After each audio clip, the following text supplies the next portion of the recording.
Hebreus 12. Assim nós temos essa grande multidão de testemunhas ao nosso redor. Portanto, deixemos de lado tudo que nos atrapalha e o pecado que se agarra firmemente em nós e continuemos a correr, sem desanimar, a corrida marcada para nós. Conservemos os nossos olhos fixos em Jesus, pois é por meio dele que a nossa fé começa, e é ele quem a aperfeiçoa. Ele não deixou que a cruz fizesse com que ele desistisse. Pelo contrário, por causa da alegria que lhe foi prometida, ele não se importou com a humilhação de morrer na cruz e agora está sentado do lado direito do trono de Deus. Pensem no sofrimento dele e como suportou com paciência o ódio dos pecadores. Assim, vocês não desanimem, nem desistam. Porque na luta contra o pecado vocês ainda não tiveram de combater até a morte. Será que vocês já esqueceram as palavras de encorajamento que Deus lhes disse, como se vocês fossem filhos dele? Pois ele disse: preste atenção, meu filho, quando o Senhor o castiga, e não se desanime, quando ele o repreende. Pois o Senhor corrige quem ele ama, e castiga quem ele aceita como filho.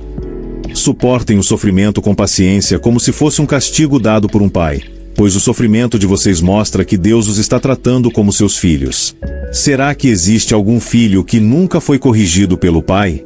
Se vocês não são corrigidos como acontece com todos os filhos de Deus, então não são filhos de verdade, mas filhos ilegítimos. No caso dos nossos pais humanos, eles nos corrigiam, e nós os respeitávamos. Então devemos obedecer muito mais ainda ao nosso Pai Celestial e assim viveremos. Os nossos pais humanos nos corrigiam durante pouco tempo, pois achavam que isso era certo, mas Deus nos corrige para o nosso próprio bem, para que participemos da sua santidade. Quando somos corrigidos, isso no momento nos parece motivo de tristeza e não de alegria. Porém, mais tarde, os que foram corrigidos recebem como recompensa uma vida correta e de paz. Conselhos e avisos. Portanto, levantem as suas mãos cansadas e fortaleçam os seus joelhos enfraquecidos. Andem por caminhos aplanados para que o pé aleijado não manque, mas seja curado. Procurem ter paz com todos e se esforcem para viver uma vida completamente dedicada ao Senhor, pois sem isso ninguém o verá. Tomem cuidado para que ninguém abandone a graça de Deus. Cuidado, para que ninguém se torne como uma planta amarga que cresce e prejudica muita gente com seu veneno.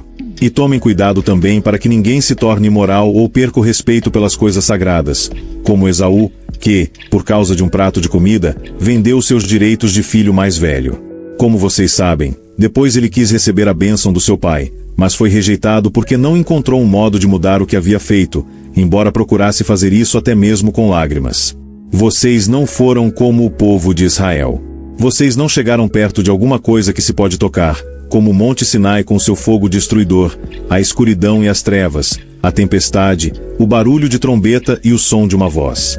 Quando os israelitas ouviram a voz, pediram que ela não dissesse mais nada, pois eles não podiam suportar a ordem que dizia: até um animal, se tocar o monte, deverá ser morto a pedradas. O que estavam vendo era tão terrível, que Moisés disse: estou tremendo de medo. Pelo contrário, vocês chegaram ao Monte Sião e à cidade do Deus vivo, a Jerusalém celestial com seus milhares de anjos. Vocês chegaram à reunião alegre dos filhos mais velhos de Deus, isto é, daqueles que têm o nome deles escrito no céu. Vocês chegaram até Deus, que é o juiz de todos, e chegaram também aos espíritos dos que são corretos e que foram aperfeiçoados. Vocês chegaram até Jesus, que fez a nova aliança e que borrifou o sangue que fala de coisas muito melhores do que o sangue de Abel. Portanto, tenham cuidado e não recusem ouvir aquele que fala. Aqueles que recusaram ouvir a pessoa que entregou a mensagem divina na terra não puderam escapar. Por isso muito menos escaparemos nós se rejeitarmos aquele que lá do céu nos fala. Naquele tempo a voz de Deus fez com que a terra estremecesse, mas agora ele prometeu isto: mais uma vez farei com que trema não somente a terra, mas também o céu. As palavras mais uma vez mostram bem que as coisas criadas serão abaladas e mudadas, para que as que não podem ser abaladas continuem como estão.